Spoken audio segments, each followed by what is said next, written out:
we put on our shopping list? Oh, what a mouth-watering smell. Paimon would know the aroma of biryani anywhere. Let's go get some. We can still add it to the list. Well, if it isn't the Traveler and Paimon. Wasn't expecting to see you here. Hello there. Oh, it's been quite a while. Huh. So you two are still hanging out together. Dia, didn't you say last time that you were gonna head back to the desert? I said I was going to resign from being her bodyguard, not that our friendship was over. We're still the best of friends.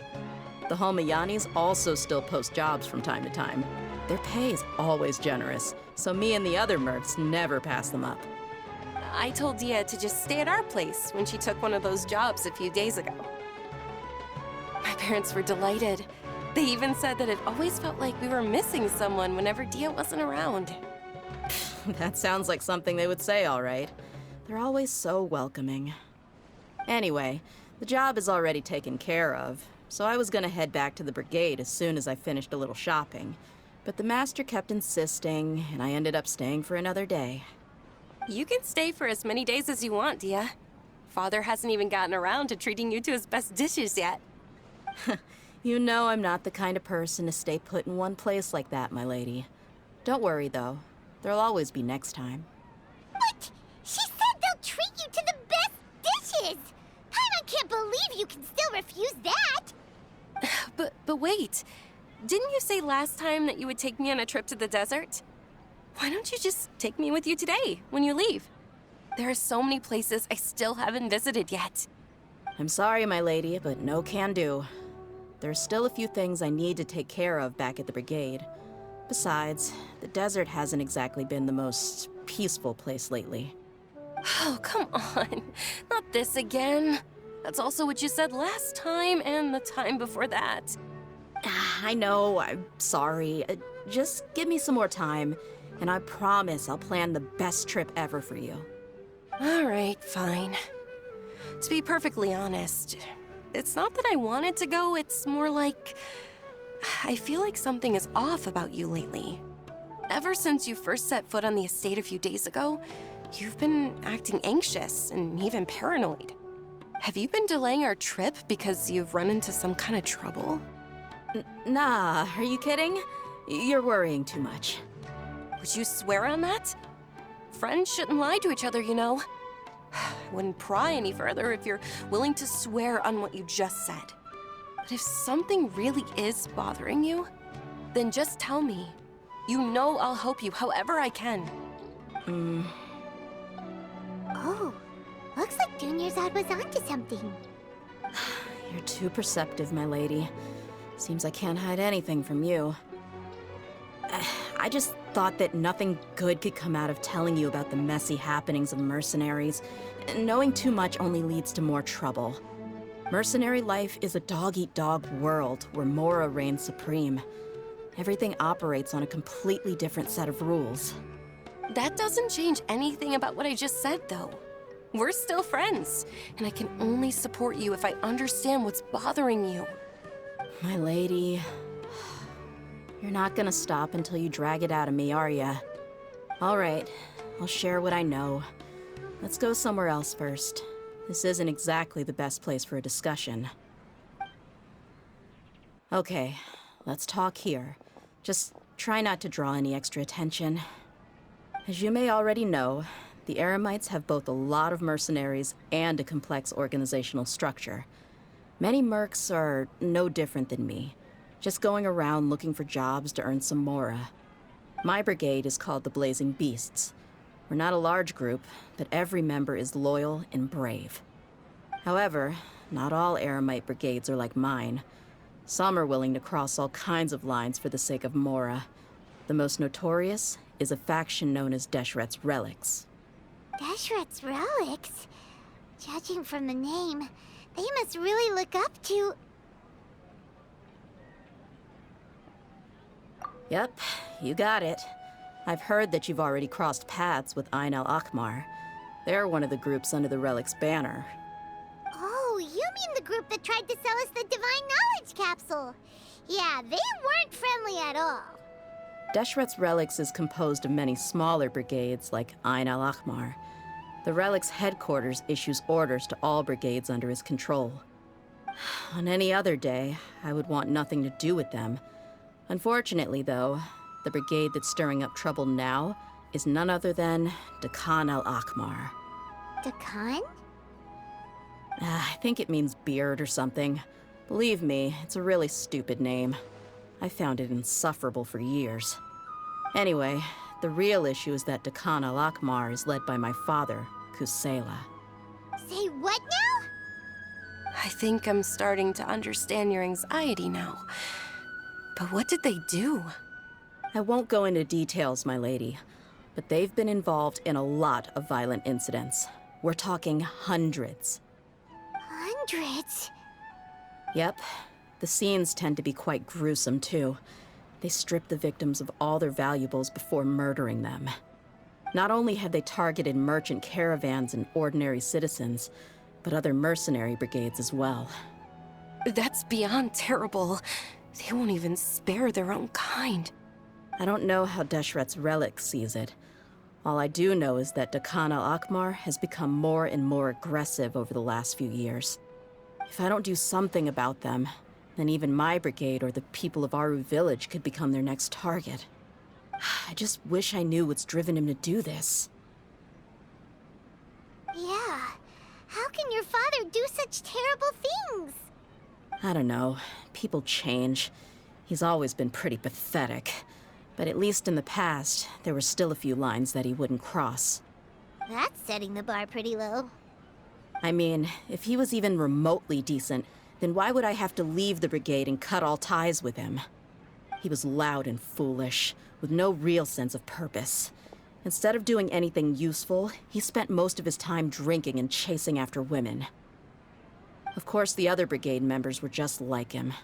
Their ruckus would go on night after night. Sounds like a nightmare. What about your mother? Did she ever step in to stop them?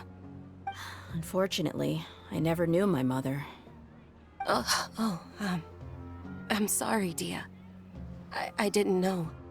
It's all right, my lady. That's pretty common in mercenary circles. Didn't I mention that my father was chasing after women? I was the result of one of those encounters with some random person. He told me that he wasn't sure who my mother was. And in any case, she never came to see me. He'd say, "You'll be fine as long as you remember to stick with Dad." But even then, he left most of the parenting to the brigade. The one thing I do remember is that he used to tell me stories. But the problem was that he had terrible taste. He only knew a few stories, and even those tended to be pretty stale. They were tales of desert warriors defeating dragons in the forest, or stories of mercenaries rescuing princesses from rebel armies. Sounds like your typical fairy tales. More or less, yeah. They were interesting maybe the first or second time around, but after about 20 repeats, they started to get a little dull. He seemed to think those stories were the best things ever, though. He was so into them that he'd call the whole brigade over and make them perform the whole thing as a play. Even the toys he gave me would all be story props. I'd get helmets, shields, and toy swords. It was only much later when I realized that the shows were more for him than they ever were for me. What an interesting guy. Yeah, I've always found him pretty childish. But that was something I could just shrug off. I had no reason to despise him. Until I grew up and learned the true face of Deshret's Relics for myself. Looting, blackmail, violence, and fraud. They not only accepted such heinous acts, they would even openly boast about them. No one in the brigade was any kind of hero. Instead, my father and his cronies were more like the bad guys that needed to be taken down. Did they really think that as long as they didn't do any of that stuff right in front of me, I would never know? I think I can understand your feelings. The difference between perception and reality must have hit hard. Yeah, but don't worry, my lady. It's all water under the bridge to me now. I had a huge argument with my father and left that place behind for good. I'm not investigating them due to any bitter feelings I still have towards my father. I just want to protect those that are close to me.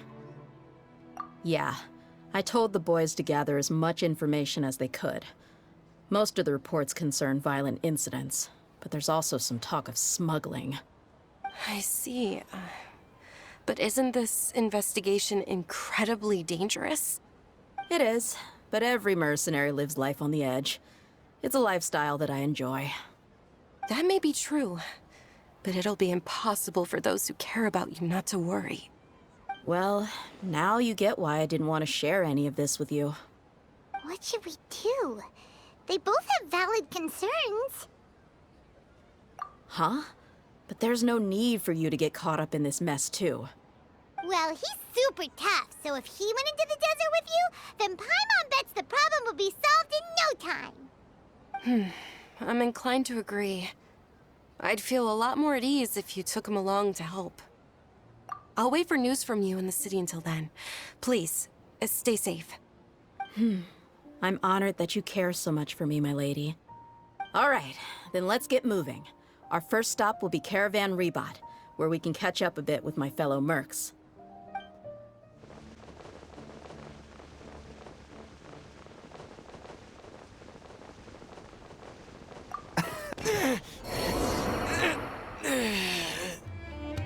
Hey, Dia, you're back. Are these two friends of yours? Likewise. There's no need to be so formal with us. We're a pretty casual crew. Anyway, since we've got newcomers, let me fill you in on what the Khan al-Ahmar has been up to lately. They've become extremely aggressive. Apparently, even their own now have become acceptable targets. They even attack other Relics brigades, just the same as any other mercenary brigade. Even the most ferocious beasts still protect their own. And it sounds like they've thrown that straight to the wind. That's right. Once they've collected enough loot off the other mercenaries, they sell it off to a different brigade, or turn to merchants on the black market. A portion of their profits is immediately exchanged for more food and weaponry to be used in their next violent operation. That's terrible! Yeah, and it really makes you wonder why they're so desperate for Mora. A few days ago, Isham and I trailed them for a while, and even disguised ourselves as merchants to conduct trade with them. We were able to learn a few things from the exchange. Rather than saying they're out to plunder and hoard Mora, it'd probably be more accurate to say that they're experiencing an internal power struggle. Wait, a power struggle? You heard me right. The vast majority of their victims are mercenaries from the other brigades of Deshret's Relics. If their only goal was Mora, they could have gone after anybody. The targeted nature of their attacks points to a power struggle between the different brigades within the Relics. That's the only plausible explanation we have. Unfortunately, we weren't able to find out anything more specific. It seems they're also trying to keep things under wraps. Oh, one last thing we discovered was that over the past few years, as the Khan al-Ahmar became more and more active, Deshret's Relics as a whole became a lot weaker. It sounds mighty strange to me, too. Harun, you can leave the rest of the investigation to us. Gotta say, though, I didn't expect you to go on a whole undercover mission during the few days I was gone. Sounds like you were really putting your necks on the line, no? Nah, it was nothing. We're just as concerned about the situation as you are. The Khan al-Ahmar is your father's crew, after all. What he said. Besides, Dia, haven't you done more dangerous things than all of us combined? What we did is nothing compared to your experiences. Yeah. And while they went to talk with Khan al-Ahmar, I took a look at the last camp they attacked. Any survivors of the attack were already long gone. There was nothing of value left in the camp. Ah, Hisham and Khalaf. You're here, too. We rushed over as soon as we saw you come into Caravan Rebot. Although this new friend of yours looks a little green behind the ears, I'm sensing a special vibe from him.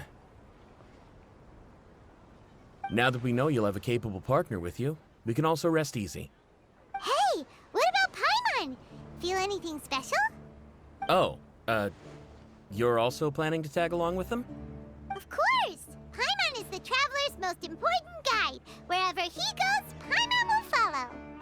Oh, in that case, then you'd better take care of her too, Dia. Don't worry about her. She may look tiny and helpless, but she's been through just as many battles as the Traveler here. Even if she had only survived on sheer luck, then that alone would still make her quite formidable. I had no idea. I guess I shouldn't judge by appearances. Oh, one other thing, Dia. When you're free, why don't you update the deputy about your upcoming schedule? We held another recruitment event a few days ago, but everyone only came to see the Flame Main. You weren't around at the time, so people were pretty disappointed to only find our crew of rough, unkempt guys. The deputy put a lot of effort into the event, but it was basically for nothing. Only a few people chose to stay, and that really got to him. Sorry to hear that. I'll be sure to bring him some great liquor next time. I left in a hurry and I couldn't make it back in time for the event. Gotta admit, I can understand their disappointment, though. You're our brigade's main selling point, after all. Now, if only the deputy could figure out a way to bring a few more smoking hot members into our ranks. Keep dreaming. Remember the last time I invited a couple gals into the brigade? You all just froze up with your mouths gaping like a bunch of scarecrows. The awkward silence and weird expressions left quite the impression on them. They were originally interested in joining us, but after that, they both told me they were too uncomfortable to stick around. Hey, didn't we agree to never bring that up again? Huh? Wait, are you serious? Why have I never heard about this? I don't think you were part of the brigade yet. Are you kidding me? I missed a once-in-a-lifetime moment like that and you weren't even gonna tell me? All right. We can tell you about it later. Now's not the time. Hey, don't you try to change the subject. You and Hisham get your butts over here and tell me everything right now. Are they always like this? More or less. There aren't many rules or graces when it comes to mercenaries. We're used to just speaking our minds. If someone starts getting under your skin, you just yell right back at them. And if that doesn't put an end to it, then you just challenge them to a fight. But we also don't tend to take many things too seriously. Being direct and getting it all out of your system as soon as things come up is better than keeping everything bottled up, never talking about it. That's also why I never spare their feelings when I talk to them. If I want to laugh, I'll laugh. If I'm angry, then I'll unload on them. It's hard to stop once you get used to it. Though, I can never do that when I'm with the Homayanis. Hey, knuckleheads! Can you at least tell me the rest of the intel before you go back to your bickering? Yeah, you hear her, Holof? Told you we gotta focus on the investigation first. I drew up a map. Right here's the spot. There you'll find the merchant caravan responsible for getting rid of Deshret al-Akhmar's looted goods.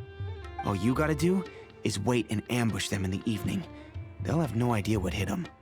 Perfect. Thanks for that. Be sure to pass my regards to everyone else in the brigade as well. Will do. You stay safe, Dia.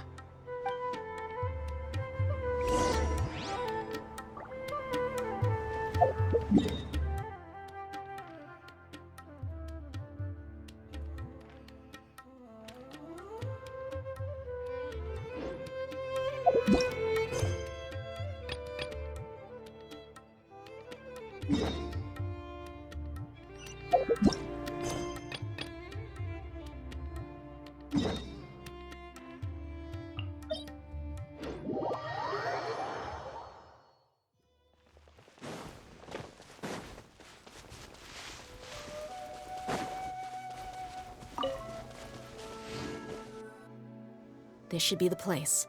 Let's find a spot to hide and bide our time. It's gonna come down to a fight one way or another, so let's all be careful. No need to worry. He knows his way around a fight. I'm not worried about that. What I meant is that we probably shouldn't go too hard on the enemy. After all, we still need to get information out of them.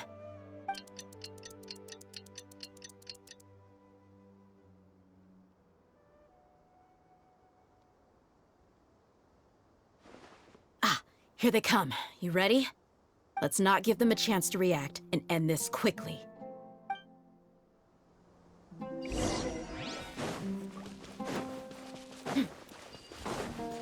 That's close enough. Feeling lucky today?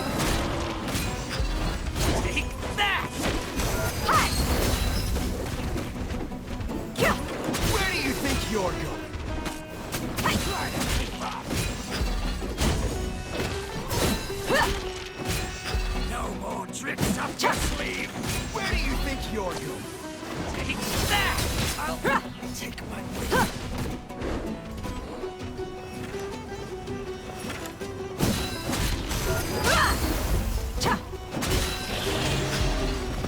I'll be back.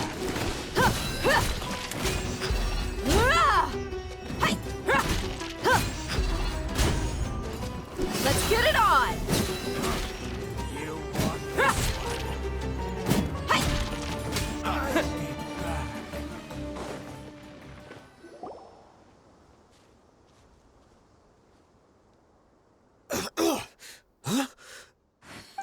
You're the Flame Mane. Good. That saves me an introduction. All right, time for a little talk. Are you buddies with Dakana Lakmar now? Tell me, what are they after? You know the code of being a mercenary just like everyone else. The first rule is to never divulge key information about our employer. What makes you think I'd talk? That might have worked on an amateur, but I know you're just looking to protect your reputation. Think about it, though. What's your reputation worth if you won't have the other tools you need to succeed in this line of work? Tools like, I don't know, your limbs or eyes? You've got 5 seconds. You might want to think twice about how much your employer's information is worth to you. Whoa! I'm not joking around. We can do this the easy way or the painful way. 2 seconds! I'll save you the trouble.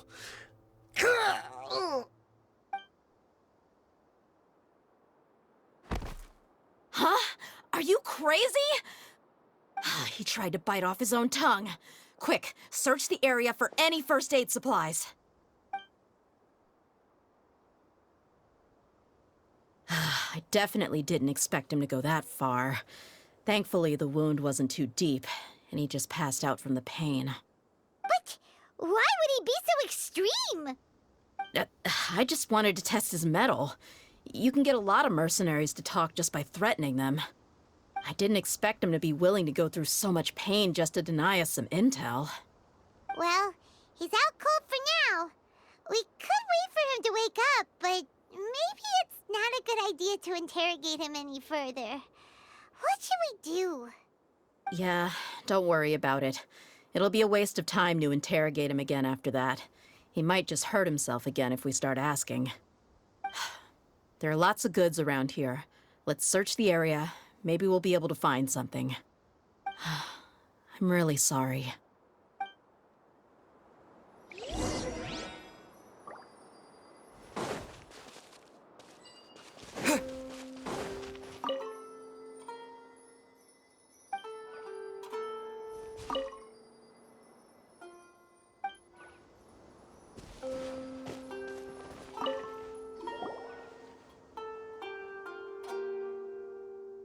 We found a piece of paper with a bunch of names on it. Maybe it's a record of something. Let me take a look. If this really is a merchant caravan, they should have a record of their transactions. Yep. I see an entry for Dakana Lakmar right here. Kusela, Idrisi, Bashar, and Takriti.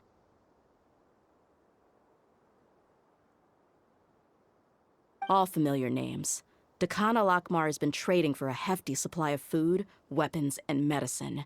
It seems that in the past, they used to receive some canned knowledge as well. This caravan is just one link in their logistics chain. Once in the rainforest, the caravan will exchange the looted goods for Mora, and the funds will then be passed to a specific person. That person will then pack the caravan full of necessary goods, which will then be brought right back to Dakana Lakmar. Wait, why is there no Mora value recorded for the final transaction? No value? Yeah, every transaction before the last one was marked with an exact amount of Mora, but the final one, where they paid for everything to be brought back to the desert, was simply marked as delivered. Perhaps, but they couldn't have known how much they would make off selling the loot. Do they not care about profit margins at all? Anyway, the next part's the records of the goods themselves. There are a lot of entries. Everything was probably sourced from the rainforest. Huh? What's wrong? Shazamon Homayani? Homayani? You mean Dunyarzad's family? Could it just be another family with the same last name?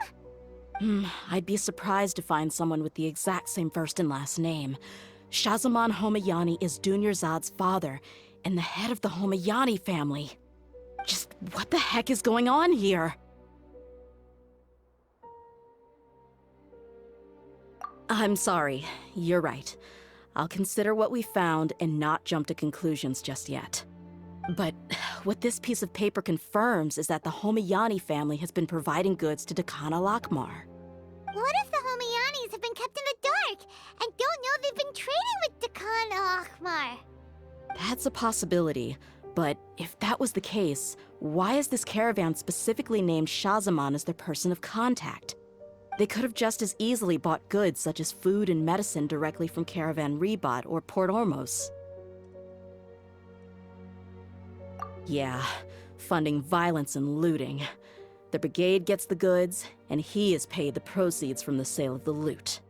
But why would he do something like this? It's not like the Homayanis are in need of money. I honestly have no idea. I've been to their estate many times, and I've never noticed anything suspicious. The only potentially large expenditure I could think of would be the treatment costs for Dunyarzad's Elazar. Maybe they borrowed a lot of Mora in the past?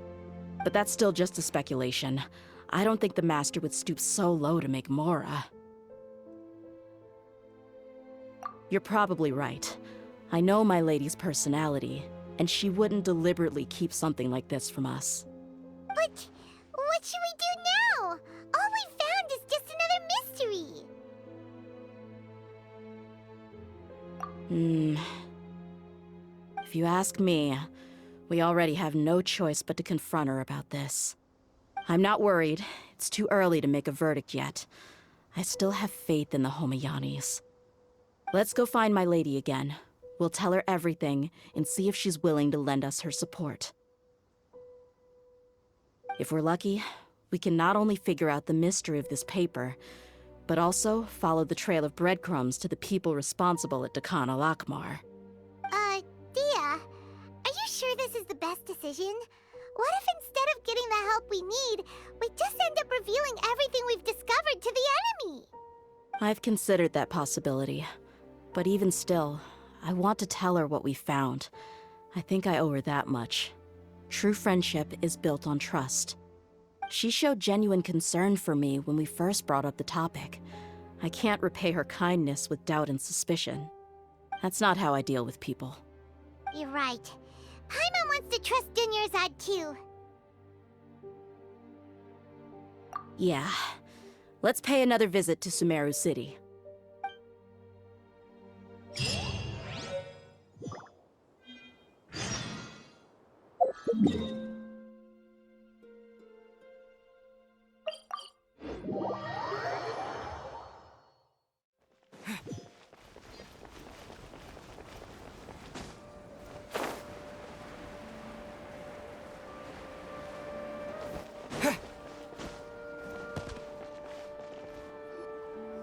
We're back, my lady. Oh, you're back a lot sooner than I expected. You mustn't have run into any trouble then. Well, how did it go? What did you come up with? Actually, we're still investigating. It's just that we've discovered something strange. I see. The clues you found have led you back here, in the city? Something like that. Yeah. You all look a little dispirited. Whatever you found must not have been very encouraging after all. Why don't you discuss it with me? Maybe I'll be able to say something to cheer you up? It's okay, my lady.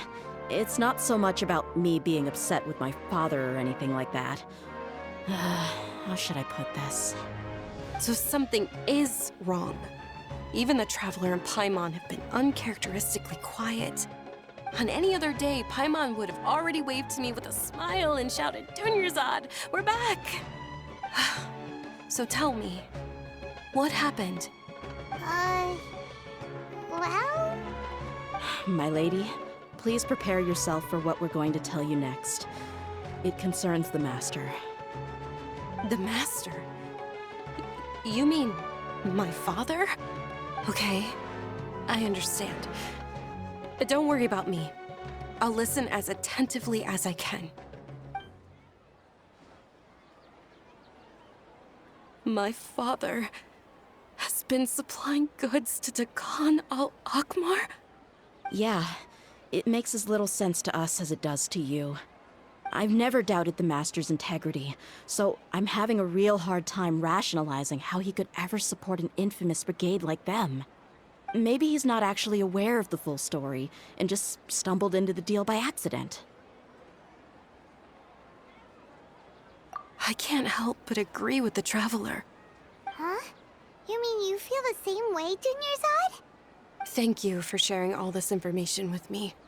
Since you've told me everything you know, I should also tell you about some doubts that I've been harboring for quite a while. In the past, I thought that my father hired a bodyguard for me so that I wouldn't run away and get lost. However, there are plenty of capable mercenaries in the Corps of 30. Why did my father go out of his way to hire Dia? About that.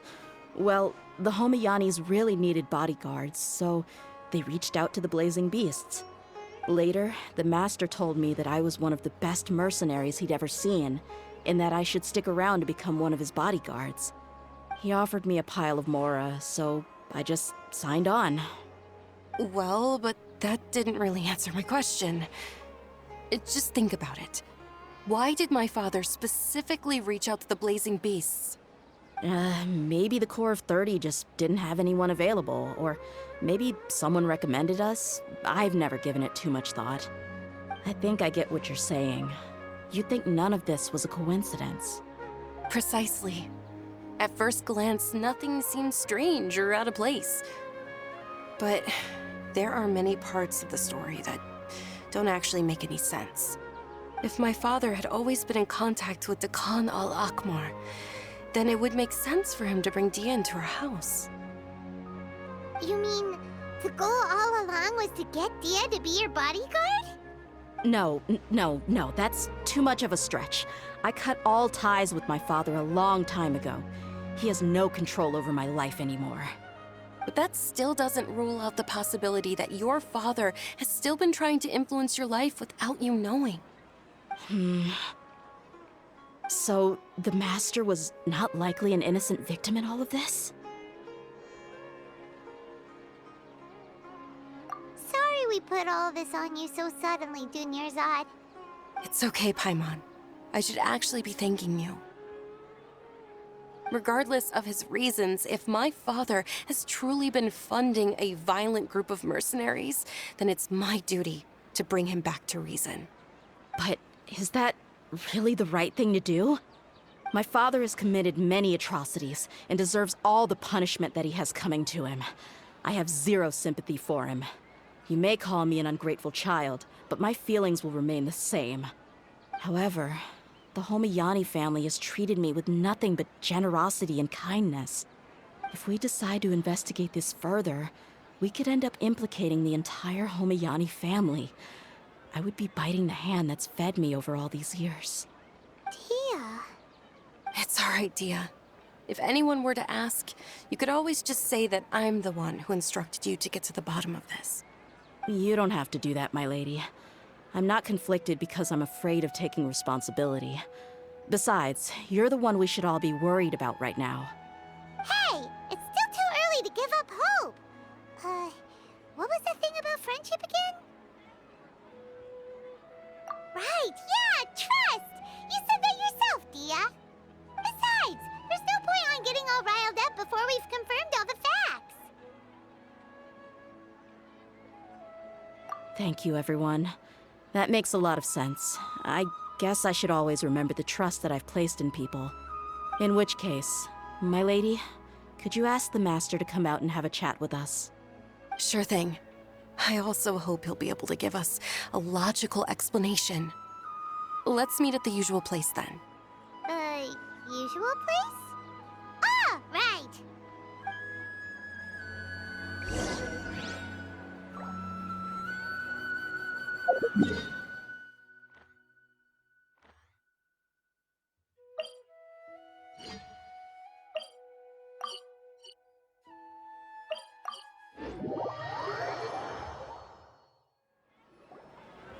Thank you for coming, sir.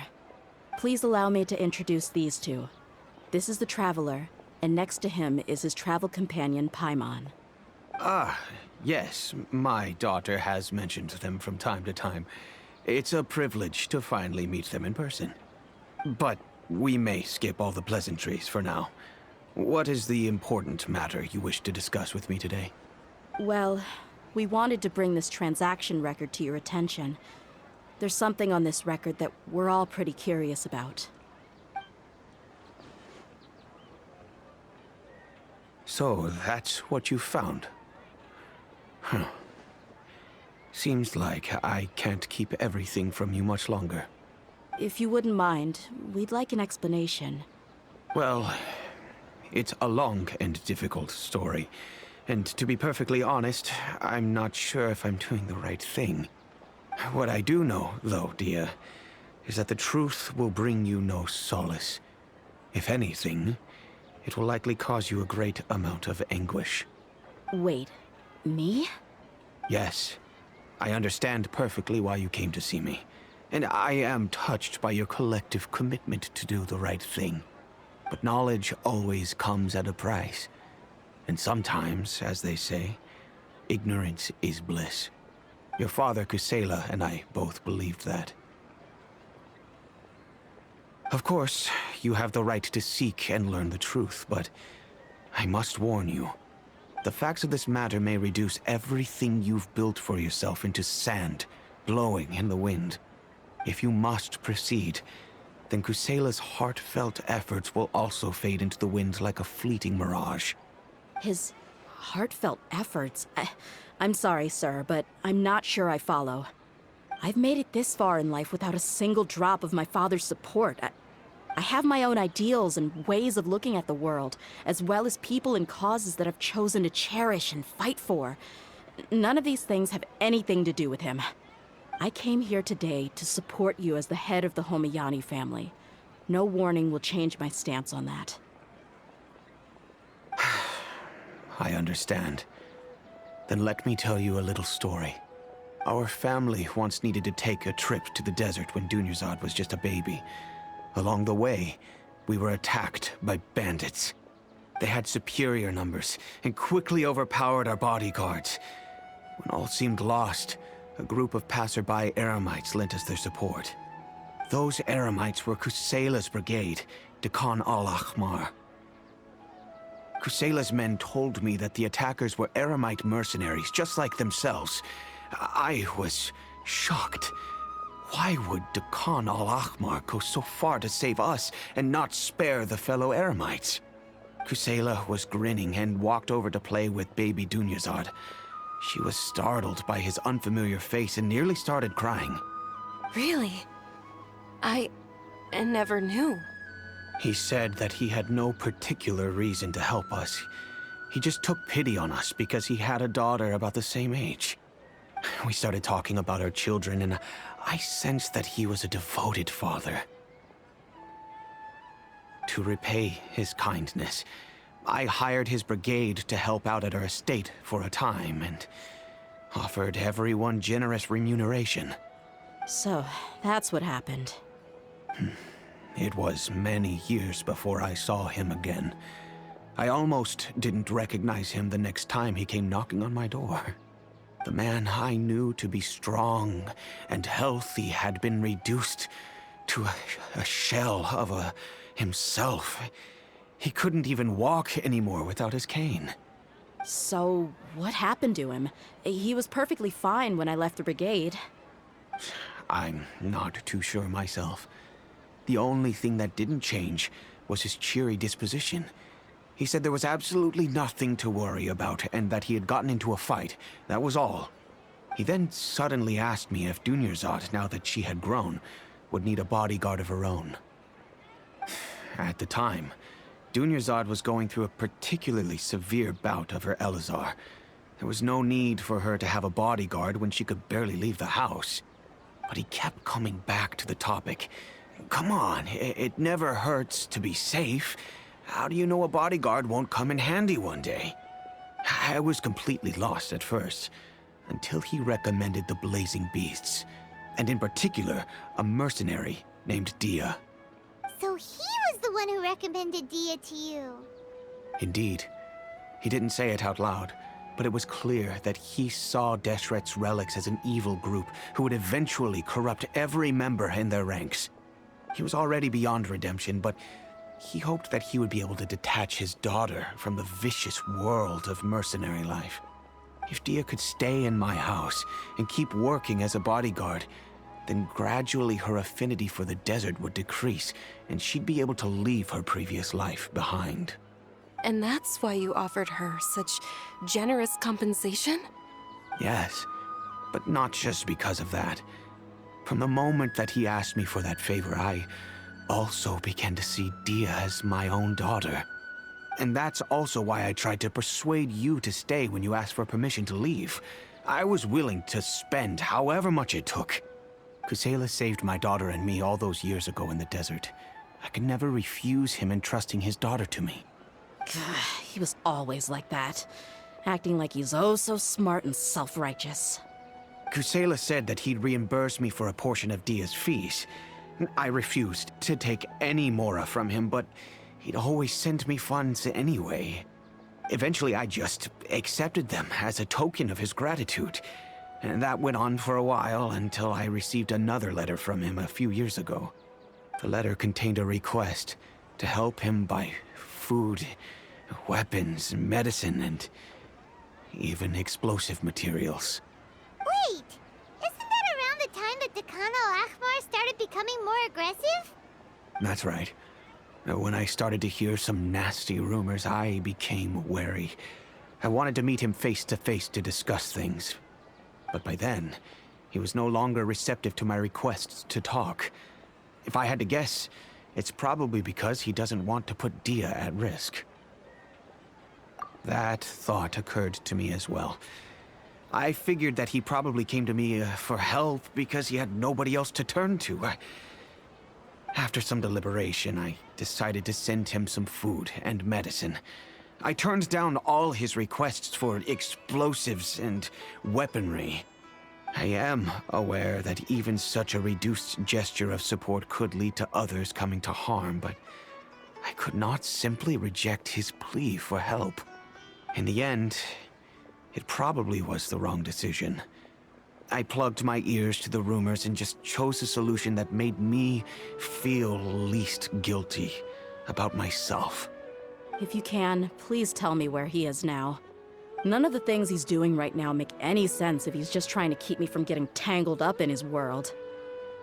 If all he wants to do is steer clear of me, then maybe he shouldn't have brought me into this world in the first place.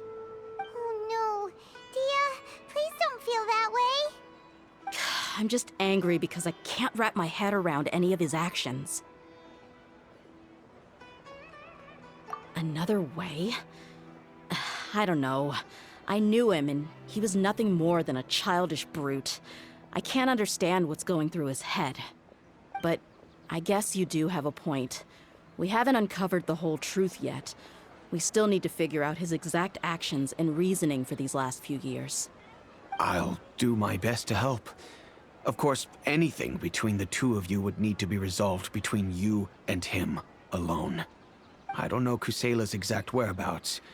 Outside of supplying his brigade with some goods, I tried my best to avoid getting involved any further with him. However, there's a man on the list named Jawed. He used to be a mercenary in the desert and is now a member of the Corps of 30. He's responsible for supplying weapons and liaising with the Dakan al-Ahmar's merchant caravan. I think he should know Kusela's whereabouts. I've heard that he likes to have a few drinks alone and enjoy the cool wind at night outside the tavern. Maybe you'll be able to find him there. Understood. Thank you, sir. Then I guess this is bye for now, unless... I'll stay and be with my father here. To be honest, I'm still a little dazed and haven't finished processing everything quite yet. My father has indeed done something wrong, but if I think about it, I'm also not sure if there was a right way to handle this problem. I feel like our only course of action is to turn everything we know over to the Core of 30 and let them render judgment. Yes. I am prepared to accept whatever verdict they choose. It's time to face my mistakes.